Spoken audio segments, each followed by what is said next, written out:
그 대가가 참 민감한 세상입니다. 이게 손익계산할 때 더더욱 그러는데요. 이게 뭐 의미가 있는 일조차 이거 손해가 되는 일은 될수록 하지 않으려고 합니다. 뭐 대가적이라고도 하고 때로는 합리적이기도 하고 효율적이기도 하다 이렇게 표현하기도 하죠. 어쨌든 이런 셈이 계산이 삶의 많은 곳에 큰 영향을 미치고 있습니다. 공부도 그런 것 같아요. 그러니까 이제 대부분 이제 배우기 위해서 공부하는 게 아니라 그 경제적인 이익을 위해서 공부합니다. 이제 그래서 이제 학교조차도 순수 학문, 그러니까 이제 바로 경제적인 이익을 내지 못하는 학문보다는 경제성 있는 그런 이제 학문이라든지 그런 전공이 더 인기가 많아졌고 또 학교에서도 그 분야에 더 투자를 하죠. 그러니까 주고받는 일에 균형이 맞을 때 이거를 합리적이다 이렇게 표현하고 또 주었으면 받아야 하고 수고한 만큼 대가가 있고 주지 않으면 받지 않아야 되는 것 이걸 뭐 우리가 어쨌든 이걸 합리적인 태도라고 이제 이야기합니다. 또한 투자 대비 이익이 많이 나는 경우가 있죠. 이거를 효율적이다라고 얘기를 해요. 그러나 개인적으로나 공동체적으로나 일의 효과를 얻기 위해 꼭 효율성의 문제를 다루고 있습니다. 대표적인 게 기계죠. 이게 사람이 이렇게 노동을 해서 나오는 결과보다 기계를 사용해서 나오는 노동의 그 결과가 훨씬 많기 때문에 효율성에서 사람을 고용하는 것보다 기계를 쓰는 게 더 효율성이 좋습니다. 효과적이죠. 그래서 요즘 AI인가요? 이런 것들이 계속 나오고 있어요. 그래서 사람이 하는 일을 계산해보고 또 편리하고 정확하고 이런 걸 다 계산해보고 이런 AI 같은 컴퓨터 같은 기계가 하는 거를 계산해봤을 때 효율성의 문제에 있어서 아무래도 컴퓨터가 낫다 이렇게 판단이 돼서 그런지 사람의 자리를 점점 이제 기계나 이제 이런 것들이 대체하고 있는 그런 현실이 있습니다. 그런데 은혜는 이런 대가냐 합리나 효율성 계산적으로 이게 이야기할 수가 없습니다. 이게 위에 모든 것이 다 무너지고 이게 그걸 뛰어넘는 것이 은혜입니다. 자, 의인이 복을 받는 것, 그러니까 의로운 사람이 복을 받는 건 합리적이에요. 그런데 죄인이 복을 받는 건 이건 좀 이해가 안 되죠. 그리고 자격이 있는 사람에게 하나님이 은혜를 주시는 건 이건 효율적으로도 이건 좀 이해가 돼요. 왜냐하면 이 사람이 그냥 잘 베푸는 사람이에요. 그러면 이 사람에게 하나님이 복을 막 주셔서 물질의 복을 크게 주면 이 사람은 잘 베푸는 사람이니까 효율성으로 봤을 때 하나님의 입장에선 그런 사람에게만 막 복을 몰아주시는 게 훨씬 더 효율성에서 좋지만 하나님 꼭 그렇지 않으십니다. 대가나 뭐 어떤 합리적이나 효율성, 뭐 계산적 이런 모든 것들을 뛰어넘는 것이 바로 은혜입니다. 그래서 은혜입니다. 자, 그런데 우리는 조건 없는 그 은혜를 받았잖아요. 하나님은 우리를 구원하시고 또 우리에게 복 주시기 위해서 조건을 걸지 않으셨습니다. 대가를 원하지 않으셨어요. 조건 없는, 대가 없는 사랑과 은혜를 베푸셨어요. 그 사랑과 은혜를 받아서 우리가 예수를 믿었잖아요. 뭐 예수 믿기 전에 뭐 안 믿는 사람하고 비교해 봤을 때 큰 차이가 없거든요. 아니 뭐 어떤 경우는 세상에서도 손가락질 받았을 수 있습니다. 그런데 하나님의 은혜로 하나님의 자녀가 됐잖아요. 조건 없는 대가 없는 은혜로 받았는데 우리가 하나님의 은혜나 복을 이런 합리적이고 효율적으로 생각하는 경우가 많습니다. 믿은 만큼 보상을 받아야 한다 생각하고 기도한 만큼 대가를 얻어야 한다 이렇게 생각할 때가 많아요. 그래서 우리가 기도할 때 열심히 기도했는데 원하는 대로 응답받지 못하면 기도한 만큼 응답받지 못하면 내가 믿음에 문제가 있나? 하나님이 나를 미워하나? 또 어쩔 때는요 기도해도 소용없더라 이렇게 나옵니다. 조건 없는 은혜를 받았는데 우리는 은혜와 복에 조건을 답니다. 그래서 은혜를 받고 베푸는 것에 합리적이나 효율성을 따지기도 합니다. 그래서 교회에서 복음을 이제 받아서 복음을 전하거나 어려운 사람이 구제를 할 때도 이런 합리적이나 효율성을 따지는 거예요. 그냥 어려우니까 도와주고 필요하니까 도와주는 게 아니라 이 사람들이 우리가 도와줬을 때 얼마나 많은 사람들이 교회를 나올까 요거를 따지는 거예요. 그래서 이건 봐가지고 이 사람들 아무리 도와줘봤자 뭐 교회에 나올 것 같지 않으면 거기는 구제하지 않는 겁니다. 도와주지 않아요. 전도지 돌릴 때도 마찬가지예요. 그냥 이렇게 딱 봐가지고 친절해 보이는 사람한테 주고 예수 안 믿을 것 같은 사람한테는 안 주는 거예요. 고등학교 때, 중학교 때였던 것 같아요. 이제 중고등부에서 노방전도를 나갔어요. 노방전도를 나갔는데 막 전도지를 돌리고 있었어요. 그때 형들이랑 막 돌리고 있었는데 저기 놀이터에 흔히 말하는 놀게 생긴 형님들이 좀 이렇게 뭔가 하고 구경 온 거예요. 그랬더니 같이 갔던 형들이 야 우린 저기로 가자. 왜? 저 형들한테 줘야 되는 거 아니에요. 그러니까, 야 봐봐 교회 다니게 생겼냐? 툭툭 치갖고 갔어요. 저도 그렇지 저런 사람한테는 주는 거 아니야. 그러니까 우리가 복음 전도지를 돌리는 것도 어떤 그런 효율성, 합리적인 태도를 갖는 경우가 많아요. 봉사도 마찬가지예요. 봉사도 대가 없으면 안 한다고 합니다.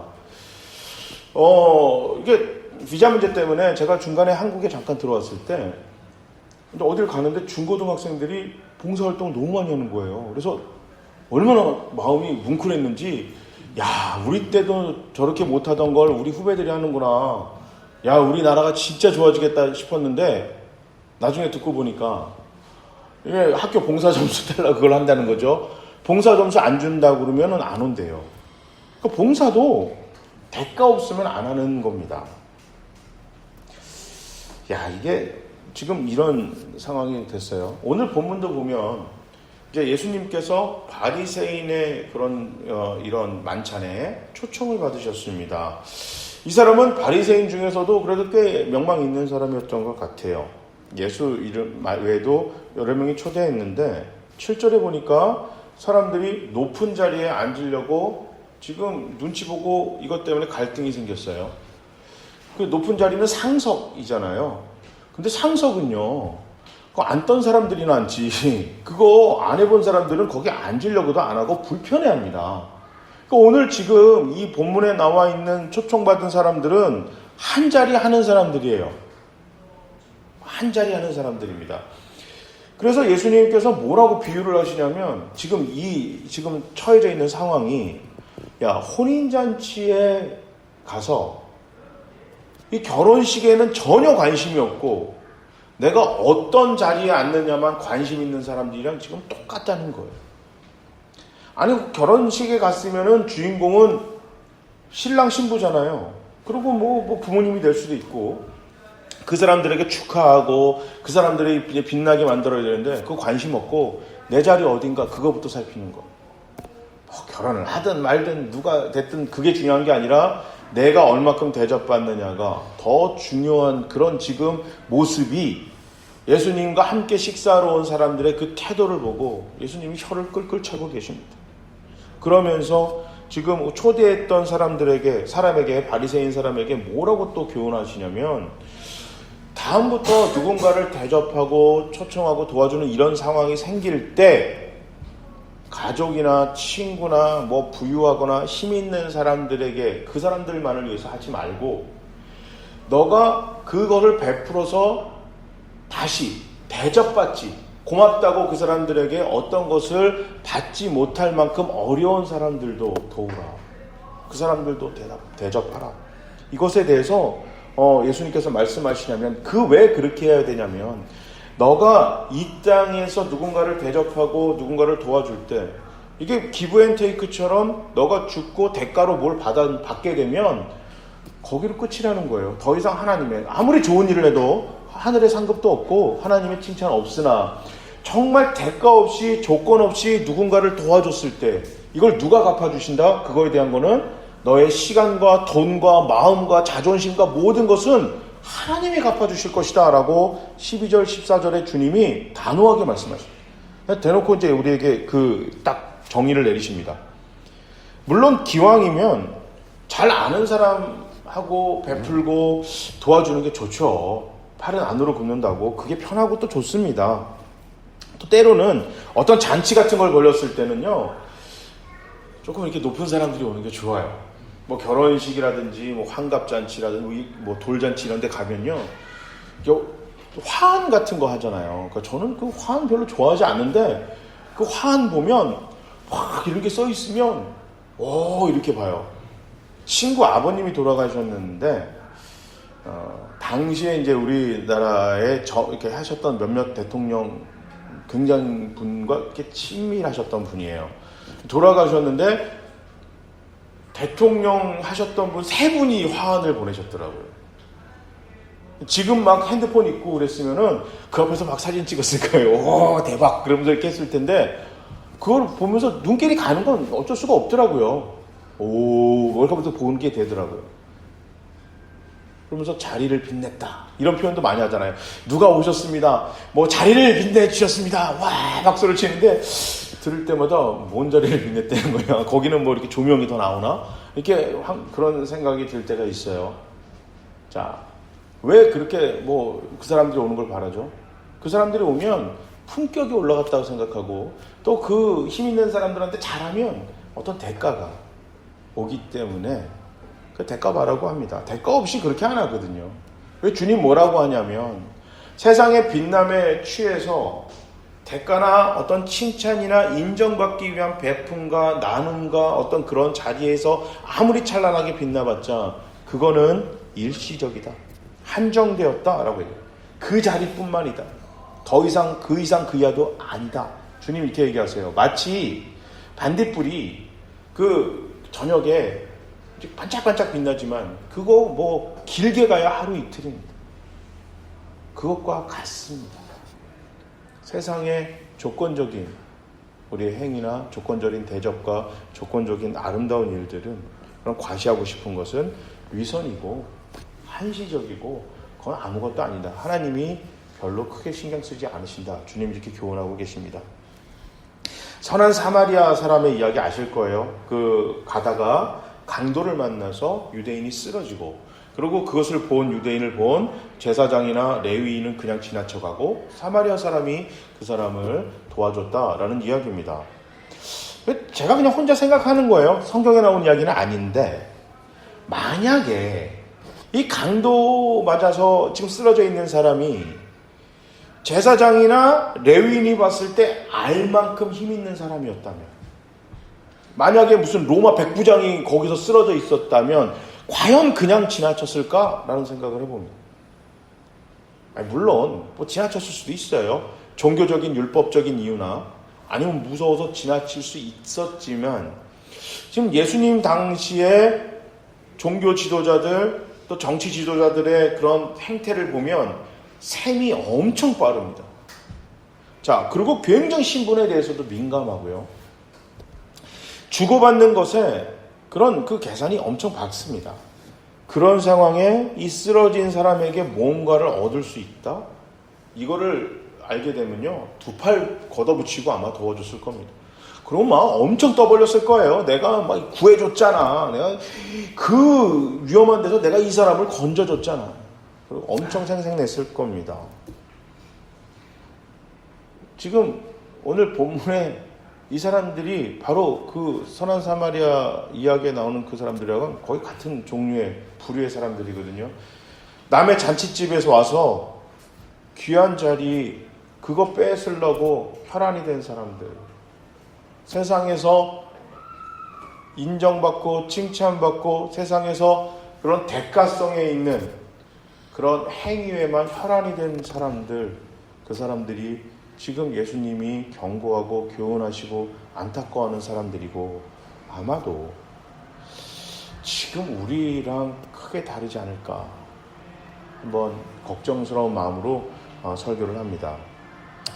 예수를 초청한 바리새인이 왜 예수를 자기 집에 초대했는지는 분명한 이유가 말씀에 나오지는 않지만 예수님이 하신 말씀과 주변 상황을 고려해 보면 이 사람 역시 예수께 어느 정도의 대가와 이익을 바라는 마음이었을 겁니다. 칭찬을 받든 어쨌든. 자, 그렇기 때문에 예수님께서 이 바리새인들을 불러놓고 특별하게 이제 그 충고하고 계세요. 그러니까 안타까운 마음으로 이야기합니다. 대가 바라는 마음으로 초청하지 말아라. 주님은 우리의 마음을 보시는 분이기 때문에 이 사람이 대가를 바라지 않고 사람을 초청했으면 따로 이 사람 불러서 이런 얘기 안 했을 거예요. 대가를 바라고 어떤 그런 인정을 받든 대가를 원하든 계산적이든 합리적이든 효율적이든 그런 생각을 가지고 이 모임을 갖다 보니까 우리 주님이 그러면 안 된다라고 이야기를 하셨습니다. 예수께서는 보답이나 이익을 생각하고 자기를 과시하기 위해 누군가를 도와주고 대접해서는 안 된다고 하십니다. 나에게 돌아올 이익부터 생각해서는 안 됩니다. 그래서 누군가를 도와주거나 우리가 대접하거나 사람들과 교제할 때 손익계산이나 칭찬을 고려하지 않아야 합니다. 도움이 필요한 사람이나 어려움에 처한 상황에 있으면 그 즉시 도움을 줘야만 합니다. 아무리 좋은 일이라도 보상이나 대가를 바라는 것은 우리 교회나 성도들이 책임감 있는 행동이 아니다. 주님 그렇게 이야기를 하십니다. 자기에게 돌아올 이익부터 생각하는 자세를 버려야 합니다. 미국에서 특히 샌프란시스코에서 이제 지나가다가 이제 외국 어떤 교회에서 전도지를 나눠주는 거예요. 그 전도지를 받았어요. 그런데 이게 딱 이렇게 반으로 접혀져 있는 전도지였는데 그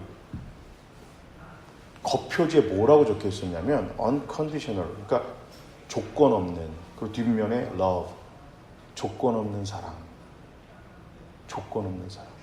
우리 주님이 조건 없이 우리에게 사랑을 주셨어요. 대가 없는 사랑과 은혜를 우리에게 베푸셨어요. 그 하나님이 우리에게 대가 없이 조건 없이 사랑을 베푸시고 그 베푸신 그 하나님이 하신 그 행동에 대한 보답은 뭐죠? 우리가 예수를 믿는 거예요. 조건 없이 베푼 사람들이 하나님을 믿고 하나님의 자녀가 되는 걸로 하나님은 칭찬받으신 거고 그걸로 상급으로 위로 삼으셨어요. 교회와 성도들이 세상을 향해 조건 없이 누군가를 도와주고 사랑하고 대접하고 우리가 그들의 필요를 채우는 그런 행위를 할 때 그 행위에 대한 보응과 보상과 칭찬은 누가 하신다고요? 하나님이 하신다고 오늘 본문의 주님이 말씀하시는 겁니다. 그러니까 우리 교회와 성도들은 누군가를 대할 때 조건 없이 어려움이 있는 사람들을 도와주고 대가 없이 누군가를 대접하고 보상이나 칭찬 고려하지 않고 하나님의 사랑과 은혜를 전하는 그런 책임이 우리 교회와 성도들 한 사람 한 사람 모두에게 있는 것입니다. 이것을 멀리할 때, 우리가 하나님의 그런 조건 없는 사랑을 받았음에도 조건 있게 세상을 대하고 어떤 대가성을 가지고 합리적 효율성을 따지면서 세상을 대할 때 하나님은 우리를 칭찬하지 않으십니다. 하나님으로부터 받을 상은 없다. 주님 정확하게 말씀하셨어요. 그러면서 오늘 보면 14절 마지막에 이 땅에서의 베품과 나눔에 대한 보상은 하늘에 예약되어 있다. 이미 예약되어 있다는 거예요. 뭐 어떻게 주실지는 모르겠어요. 솔직히 안 나왔으니까. 하나님께서 주실 것이다 라고 이미 성경에 나왔기 때문에 우리는 이미 받았다. 이미 받을 줄 알고 그런 마음으로 하나님께 감사하며 주신 은혜를 누구나에게 베풀고 대접하는 책임 있는 기독교인, 책임 있는 교회가 되어야만 합니다. 이웃의 필요를 살피는 마음으로 봉사해야 됩니다. 어려움이 있는 사람들을 그냥 도와주는 그런 자세, 그냥 이유 없이 도와주는, 어려우니까 도와주는 자세로 섬겨야만 합니다. 사랑이 필요하기 때문에 사랑을 주는 것입니다. 도움이 필요하기 때문에 도움을 주는 것이고 은혜가 필요하기 때문에 은혜를 베푸는 것입니다. 어떤 거기에 다른 조건과 그곳에 다른 어떤 이유를 들을 때 이걸 효율적으로 합리적으로 생각해서 우리 교회가 누군가를 돕고 내가 이 땅에서 살아가면서 누군가를 상대할 때 이게 내가 이렇게 하면 이렇게 오겠지라는 그런 자세로 하다 보면요 정말 기쁘게 기꺼이 잘 못하는 것 같아요. 저희 동네 용산역에 그 서점이 생겼어요. 여기 서점이 생겨서 이제 아이들하고 가끔 가는데 한번 이제 비도 오고 막 바람도 많이 부는 날이었어요. 근데 들어가는 입구에 문이 무겁더라고요. 그래서 우리 아이들 들어가고 내가 잡고 있었는데 보니까 사람들이 이제 몇 분 오시니까 제가 잡고 있었어요. 그러니까 이제 한두 분 들어가는 건 좋았는데 군인 3명이 이렇게 오는 거예요. 그러니까 저는 어떻게 기대를 해요? 당연히 군인들이 잡겠지 생각을 했는데 쑥 지나가는 거예요. 그러다가 뭐야? 그렇게 쳐다보는데 그 중학생 여리여리한 여학생이 내가 잡고 있는 걸 보고 거기서 총총총 오더니 탁 잡으면서 감사합니다 이러는 거예요. 그래서 친구들한테 빨리 오라고 이러는 거예요. 근데 제가 아무리 봐도 제가 더 힘있게 생겼거든요. 그래서 괜찮아요 그랬는데 그 앞에 우리 막내 녀석이 이러고 저를 쳐다보고 있었어요. 그러니까 딱 봐도 제 아이인 것 같으니까 들어가세요 이러더라고요. 그래서 들어오면서 한편으로 기분도 좋지만 그 군인 3명이 굉장히 이게 군발이 3명이 이게 내가 지들보다 힘좋게 생겼나? 이게 그래도 그렇지 어떻게 그래? 라고 생각을 하는데 내가 이렇게 잡고 있으면 누군가 나를 칭찬하겠지. 저 사람 잡겠지. 이렇게 생각하면요. 다음부터 이거 기쁘게 못해요.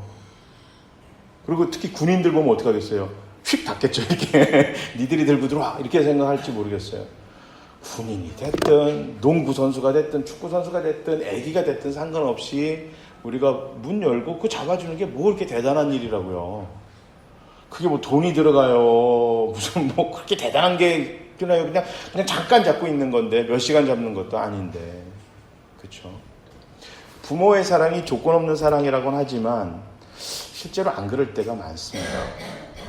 아이가 커가면서 뭐 공부를 할 때 또 어떤 전공을 선택하거나 직장이나 결혼할 때 조건 없는 사랑이 아닌 대가 준 사랑을 했다라고 생각될 때가 있어요.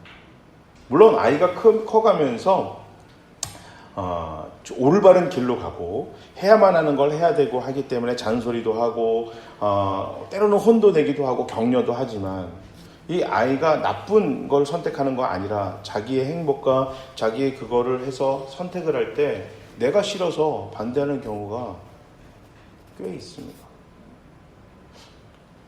그럴 때 이런 생각이 들죠. 과연 부모의 사랑이 조건 없는 사랑인가? 조건이 있던데 내가 너를 위해서 학원비도 되고 먹을 것도 안 먹고 너를 먹이고 너 좋은 옷 입히고 했으니까 너는 내 말을 듣고 나에게 순종해야 된다 라는 조건이 있는 사랑이던데 이런 생각을 할 때가 있어요. 근데 하나님은 우리에게 조건 없이 사랑하셨어요.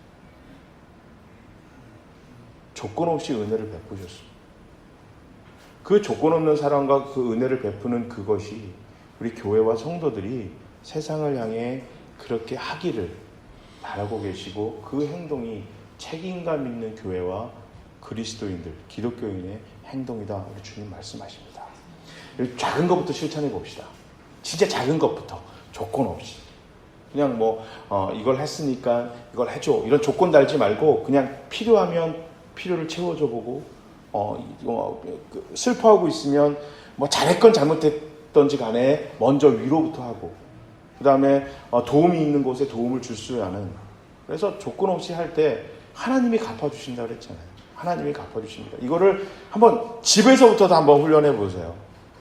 그리고 직장에서 훈련해 보고 그래서 우리 풍성한 포도나무 교회와 우리 한 사람 한 사람들 교인들을 통해서 이 지역에 또 우리 여러분 가정에 직장에 내가 가는 모든 곳에 조건 없는 사랑, 조건 없는 그런 대접, 조건 없는 베품, 봉사, 구제를 통해서 하나님의 사랑과 은혜가 선명하게 드러나서 기독교인의 책임과 기독교인의 그런 풍성한 은혜가 정말 우리의 그 행위를 통해서 선명하게 드러날 수 있도록 그래서 우리 풍성한 포도나무 교회와 이 자리 모두가 책임 있는 교회, 책임감을 다하는 기독교인이 되시기를 주님의 이름으로 축복합니다. 아멘.